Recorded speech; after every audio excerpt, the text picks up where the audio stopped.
They all raised their hands one after another. My husband's sister, Vanessa, stood there like a judge, smiling as if this was just a fun little game. She asked the question like it was casual. Should Bryn be uninvited from family events? Hands went up. My mother-in-law Diana, my father-in-law Thomas, cousins, spouses, every hand except one. Grandpa Walters. I sat there frozen, Mason clinging to me. He looked around, confused, his little voice breaking the silence. Mom, why are they doing this? I didn't answer. I just smiled through the sting in my eyes, stood up and said, "Thank you for the meal." We walked out with our dignity. I didn't fight back. But the next week, they each received a letter from a law firm. Inside was something that shut them up completely. Sundays used to mean something different before my husband Griffin died. They were full of laughter and noise, kids running barefoot through the yard, the smell of garlic bread in the oven, Grandpa Walter playing old country music on his portable speaker while Vanessa tried to make him turn it down. I remember how the Colorado mountains would peek through the windows during those days, our laughter reaching all the way to the maple tree in the backyard. Griffin would stand at the outdoor grill wearing that ridiculous King of BBQ apron that made Diana laugh despite herself. Thomas would talk playoffs with the boys like nothing in the world mattered more. After Griffin's accident, Sundays became the loudest silence I'd ever known. At first, everyone was kind. Dinners were brought to my doorstep. Vanessa came over with store-bought casseroles and hugs that smelled like her favorite lavender perfume. Diana and Thomas insisted I stay close to family. But there was always something beneath the surface, tensions that existed even when Griffin was alive. I'd seen how Vanessa would sometimes tense up when Griffin and I announced good news, how she'd glance at Diana as if sharing a silent criticism. I'd overheard her once at a Christmas gathering 3 years ago. I just don't understand what Griffin sees in her. She's not exactly from our world, is she? They didn't know I was around the corner, collecting empty glasses. As the months after the funeral passed, the sympathy faded. Texts got shorter, phone calls stopped, invitations disappeared. The first time I noticed the shift was 6 months after Griffin died, at Mason's birthday party. Diana had insisted on hosting it at their house. Just like always, when I arrived, there were already a dozen people there, but no one helped me unload the cake and gifts from my car. When I walked into the kitchen, Vanessa and her friends were laughing at something on a phone, falling silent when I entered. I'd never argued with anyone, never demanded anything, didn't cause scenes. I simply stopped being useful. And that's when I realized I had been accepted, not as family, but as Griffin's wife. Without him, I was just a reminder of what they lost. Or maybe what they didn't want to face. The insurance money had gone to me and Mason, not to Diana's pet renovation project for their mountain cabin. I'd heard Thomas muttering about it once, thinking I couldn't hear. But Mason, he never stopped asking. He was only 7 when his dad died, and now at 10, he still carried Griffin's smile, his dimples, and the same quiet way of observing people. "Mom," he asked once, "why doesn't Grandma ever call us anymore?" I told him maybe they were just busy. Maybe they didn't know how to talk about Daddy. He nodded, but I could see the sadness settle into his little chest. He missed them in a way I couldn't fix, and for him, I decided to try again. On social media, I could see every party and event Mason's cousins attended. Last summer, Diana and Thomas took all the grandchildren to Yellowstone, all except Mason. They posted 20-some photos of smiling faces and waterfalls, with no mention of our absence. At Mason's art show at school, not one family member showed up, despite my sharing the invitation in the family group chat. The week before Thanksgiving, Thomas told me on the phone, "We're just too many people this year. The table won't fit everyone." That night, I saw Vanessa share a photo of the whole family. At least 20 people around their carved walnut dining table that I knew could seat 26. So when Vanessa messaged me out of the blue one Thursday, "Family dinner Sunday, would be nice to see you and Mason," I froze. I read the text 5 times. It felt like bait, but Mason's face lit up when I told him, and that's all it took. We arrived 10 minutes early. Their house was pristine, not a toy out of place, like a magazine spread. Vanessa met us at the door, all smiles and hugs. "You look great," she said, brushing her cheek against mine. She smelled like lavender and control. Mason ran inside to play. I followed slower, taking it all in. Diana barely looked at me when I walked into the kitchen. She was slicing lemons for her iced tea, pretending she hadn't just paused a conversation the second I walked in. Thomas gave me a nod from his seat in the den, eyes already back on the football game. No one said they were glad to see us. I offered to help with dinner prep, was handed the salad bowl, and then quickly left out of the kitchen talk. Vanessa and Diana kept laughing at things I wasn't included in. I smiled anyway. I had gotten good at that over the years, smiling in places I didn't belong. When dinner was served, I noticed Mason was already at the kids' table. Vanessa served him first, then the others. When it was my turn, I had to reach around the dishes to get a plate. Small things, but they added up. Conversation buzzed around me. Work promotions, school updates, vacation plans. Not once did anyone ask how Mason was doing, or me. It was as if we were guests at a party we hadn't been officially invited to. The only warm moment came from Grandpa Walter. He moved slowly now, using a cane, but his presence was as steady as ever. He sat down beside me and passed the bread. "I'm glad you came," he said quietly. "Mason needs to know he still belongs. And you do too, even if they don't know it yet." I swallowed the lump in my throat. He always had a way of saying exactly what I needed to hear, just when I needed to hear it. I looked over at Mason. He was laughing with his cousin Noah, his plate piled with food, eyes full of hope. He didn't see what I saw. He didn't feel the way the air shifted when I walked into a room. He was still a child, believing the best in people, and I didn't want to take that from him, so I smiled. I stayed quiet, and I convinced myself I could get through just one dinner. Last spring, Mason and his cousins were playing in the backyard. I watched them from the kitchen window. When Vanessa's son Noah fell, Mason was the first one to help him up. That evening, I overheard Diana telling Thomas, "He really is like Griffin, isn't he? Has that same thoughtfulness?" I thought it might be the beginning of a change. But 2 days later, Mason was excluded from Noah's birthday party guest list because we need to keep the numbers down. But what happened next would tear through that silence and expose everything I had tried so hard to ignore. It happened after dessert. We were still at the long dining table, plates scattered with crumbs, glasses half full. The kids had run off to the basement, and for a moment, I thought maybe I'd made it. Maybe I had survived the evening. That's when Vanessa stood up. She tapped her glass with a spoon. Everyone turned to her as if on cue. I thought she was going to make an announcement, maybe share some family news. I sat up straighter, forcing a smile. Then she said it. "I think we need to talk about the tension in this family." She said it like she was doing everyone a favor. A performative sigh, a glance at her husband for support. She looked around the table with rehearsed concern. "I know I'm not the only one who's felt it, this sense of awkwardness, and I think we need to be honest about where it's coming from." I didn't understand what she meant at first. No one looked at me, but I felt it anyway. My chest tightened. "I'm not trying to stir drama," she continued, "but I think it's fair to say that things haven't felt the same since Bryn rejoined us." That was the first time she said my name, like I was the elephant in the room, like I wasn't sitting right there. "I'm not saying you haven't been through a lot," she added, turning to me. "We all grieved Griffin. We all loved him. But we've also had to move forward, and I think some of us feel like we're constantly walking on eggshells." Some of us? I looked around. Diana wouldn't meet my eyes. Thomas leaned back in his chair, arms folded. A few cousins were fidgeting, pretending to adjust silverware. Then Vanessa smiled. "I'll never forget that smile. So I thought we could just vote," she said. "No hard feelings, just a show of hands. Should Bryn be uninvited from future family events? For the sake of peace?" For a second, I thought I'd misheard her. I felt like I had left my body. Then it happened. One hand went up, Diana, then another, Thomas, then Noah's mom, then his dad, even people I hadn't spoken to all night, even the ones who never seemed to care either way. Every hand raised except for Grandpa Walter's. I couldn't breathe. I felt the blood rush from my face. My ears were ringing.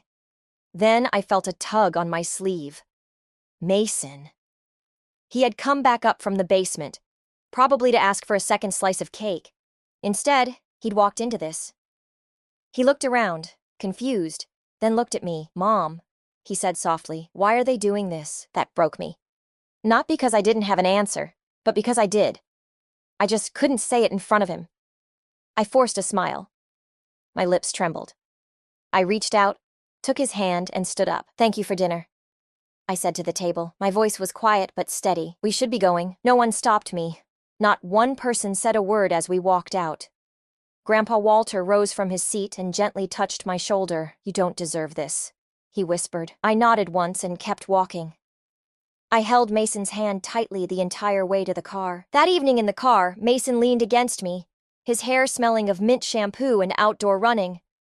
Ironically, it was Griffin's favorite brand of shampoo, the one he bought for everyone to use. I saw Mason's fingers fidgeting nervously on his lap.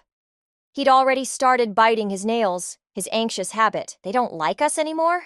He asked on the drive home, his voice barely audible. No, baby, I said, but I heard the tremor in my own voice. Sometimes adults are complicated. This isn't about you. I don't know if he believed me. But that night, he clutched his dad's old baseball cap tightly before falling asleep. I drove home in silence, the kind of silence that sits deep in your bones. That night, I sat in the dark for hours, listening to my son breathe as he slept beside me. I knew Vanessa had orchestrated that moment. She'd planned it, rehearsed it, built it up over months, maybe longer. She didn't want me gone for peace. She wanted me erased.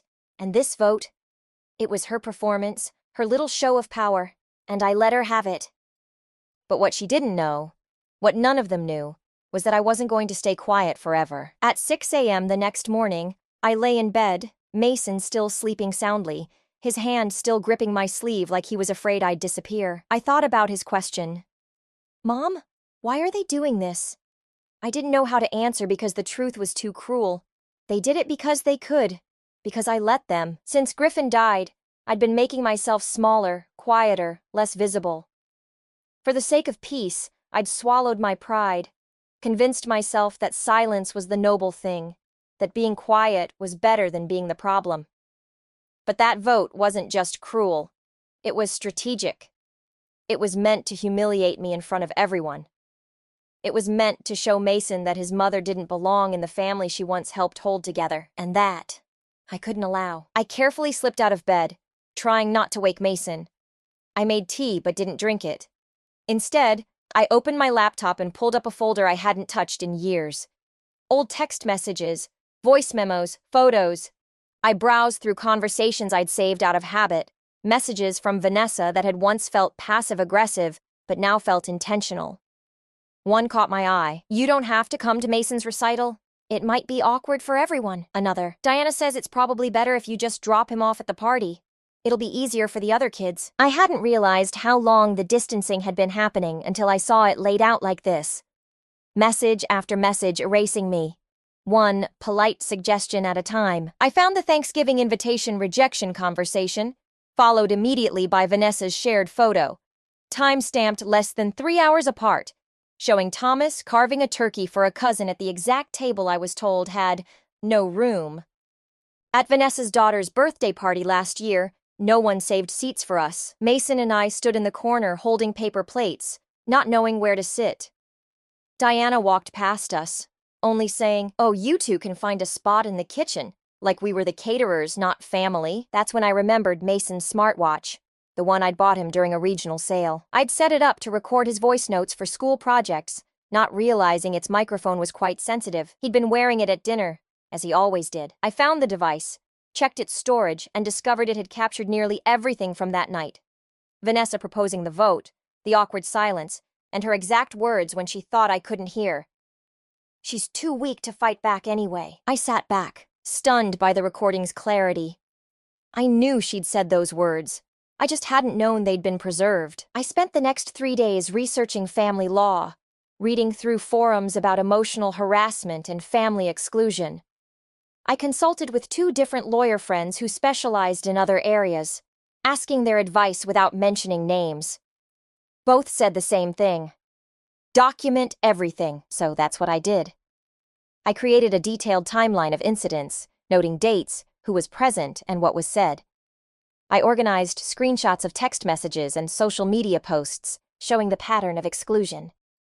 I transcribed parts of the smartwatch recording, though I wasn't sure if it would be legally admissible. By the following Monday, a full week after the vote, I finally submitted a consultation request to Rhodes and Keene, a law firm specializing in family harassment and reputation damage. It took another 2 days before I got an appointment. When I finally spoke with Lillian Rhodes, a sharp, calm attorney, I brought my organized evidence with me.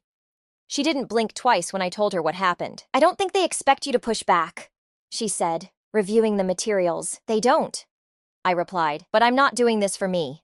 I'm doing it for my son." Lillian spent nearly 2 hours going through everything. She explained that while the recording might face challenges due to consent laws, the text messages and social media evidence created a clear pattern. She then asked a question that caught me off guard. "What do you actually want from this?" I hadn't really thought about it that way. "I want them to stop hurting us," I finally said. "I want Mason to be treated with respect, even if they don't like me." She nodded. "Let's start with a cease and desist letter, but we'll carefully document everything. We'll make it clear this isn't just about hurt feelings. It's about calculated harm, exclusion of a child, and emotional manipulation of a minor." I exhaled, feeling like I could breathe for the first time in years. Over the next week, Lillian's team drafted the letter. They called twice with questions, each time refining the approach. "This isn't about revenge," she reminded me. "It's about setting boundaries." They sent the letter 10 days after the vote incident. Each family member received their own sealed copy. It wasn't loud, it wasn't messy, but it hit like a thunderclap. And suddenly, all the people who had voted to push me out went completely silent. The letters were delivered on a Thursday morning, each one signed, sealed, and stamped from Rhodes and Keene family law, addressed individually to every adult who had raised their hand. I didn't tell anyone they were coming. I didn't post anything online or send warning texts. I went about my day as usual, made breakfast, packed Mason's lunch, took him to school, but there was a strange calm in my chest, a quiet knowing that something irreversible had been set in motion. By noon, the calls started. First, a missed call from Diana, then 2 text messages from Thomas. "We need to talk. This has gone too far." I didn't reply. At 1:23 p.m., Vanessa texted me. "Seriously? A lawyer? What is wrong with you?" Then 10 minutes later, "You're really going to tear this family apart over a stupid dinner?" Still, I said nothing. Because it wasn't just a dinner, and she knew it. Inside the letter, Lillian's language had been clear, confident, and legally sound. It outlined a pattern of targeted exclusion, emotional manipulation, and deliberate humiliation in front of a child. It referenced specific text messages, timestamps, and mentioned the existence of audio evidence, without specifying its source or contents in detail. The moment Vanessa said, "She's too weak to fight back," was referenced, though not quoted directly. It also included a warning.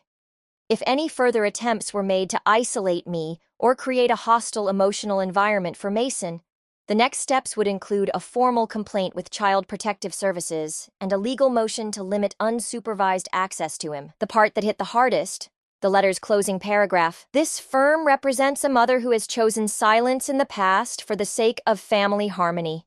That silence is no longer a gift she's willing to give." Within 24 hours, every single person who had raised their hand had gone silent. No one tried to defend the vote. No one asked if the audio was real. They all knew what they did. On Friday, I got a handwritten letter in my mailbox. No return address, just a folded card. Inside, it was from Diana. "I'm sorry for what happened. We didn't think you'd take it this far. Maybe we were wrong about you." I read it once and placed it in the drawer next to my wedding ring. Not long after, Grandpa Walter called. "Your lawyer gave them all heart attacks," he said, laughing softly. "Vanessa's been quiet as a mouse." "She deserves worse," I said. "She does," he agreed. "But I'm proud of you anyway." That weekend, Mason asked if we were going back to their house again. I looked at him, this brave, sensitive boy who had seen more cruelty in one night than most adults do in years. "No, sweetheart," I said. "Not for a while." He nodded, then smiled. "That's okay. Can we go to the lake instead?"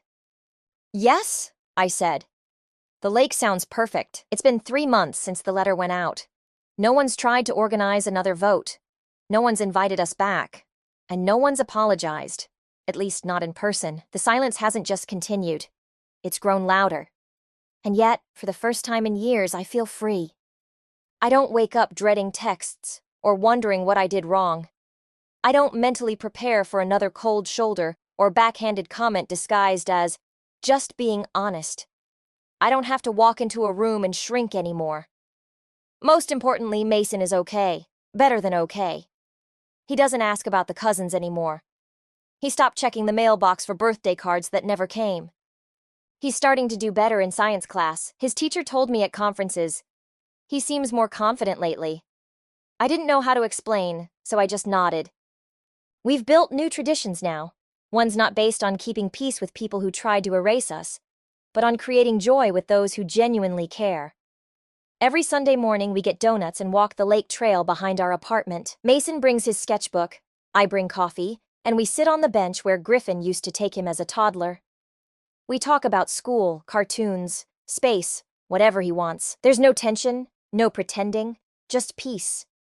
Sometimes Mason still asks questions I don't have easy answers for. Last week, he wondered if his cousins ever ask about him. I told him the truth. I don't know, honey. But what I do know is that you deserve people who are excited to see you, not people we have to convince to care. He thought about that for a minute, then said, like Grandpa Walter, exactly like Grandpa Walter. I agreed. I've also started going to therapy. That was new for me. I used to think therapy was for people who couldn't hold themselves together. Now I know it's for people who are holding themselves together but don't want to bleed in silence. My therapist helped me name what happened that night. Not just exclusion, but emotional abuse, manipulation, and the kind of bullying adults disguise with smiles and dinner parties. She helped me understand that I wasn't crazy or overreacting, that the vote wasn't a sudden betrayal. It was the final act in a long pattern of disrespect. That clarity healed something I didn't even know was broken. And yet, I don't feel angry anymore. I don't wake up wishing I could make them feel what they made me feel. That's the part no one talks about. How healing makes revenge irrelevant. I didn't want to ruin their lives. I wanted my son to have a mother who could show him what strength really looks like. Strength isn't screaming at a table full of people who've already made up their minds. Strength is knowing you can leave the room and still command respect when the door shuts behind you. Some people might say I overreacted, that it was just a vote. But if you've ever sat quietly in a room full of people who pretend you don't belong, you know how loud that silence can be. I didn't take legal action to be dramatic. I did it to set a boundary that words couldn't. The truth is, I gave them years of kindness, of understanding. I gave them every opportunity to treat me like a human being, like the mother of their grandson. They responded with cruelty disguised as civility. They counted on me staying silent because they mistook silence for weakness. They were wrong. I've learned something else too. Family isn't sacred just because it's family. Blood doesn't give anyone the right to mistreat you. Names and DNA don't excuse manipulation, and loyalty doesn't mean tolerating pain. Family is built, chosen, earned. Grandpa Walter still comes by every Saturday. He and Mason play chess, badly, and eat sugar cookies he brings from the corner bakery. He never talks about the others, and I never ask. Last week, Mason asked me, "Do you think they miss us?" I paused. "Maybe," I said. "But missing someone doesn't mean you treated them right." He nodded and went back to coloring. He's growing up with more wisdom than most adults I know. I used to think my story was about being shut out, but it's not. It's about walking away and realizing I didn't lose a family. I escaped one. And now we're building something better. Not louder, not bigger, but kinder, safer, and completely ours. If this story resonated with you, if you've ever been the quiet one in the room, the one underestimated, the one who chose peace over revenge, then I hope this gave you a little strength. Sometimes walking away isn't weakness. It's the loudest kind of power there is.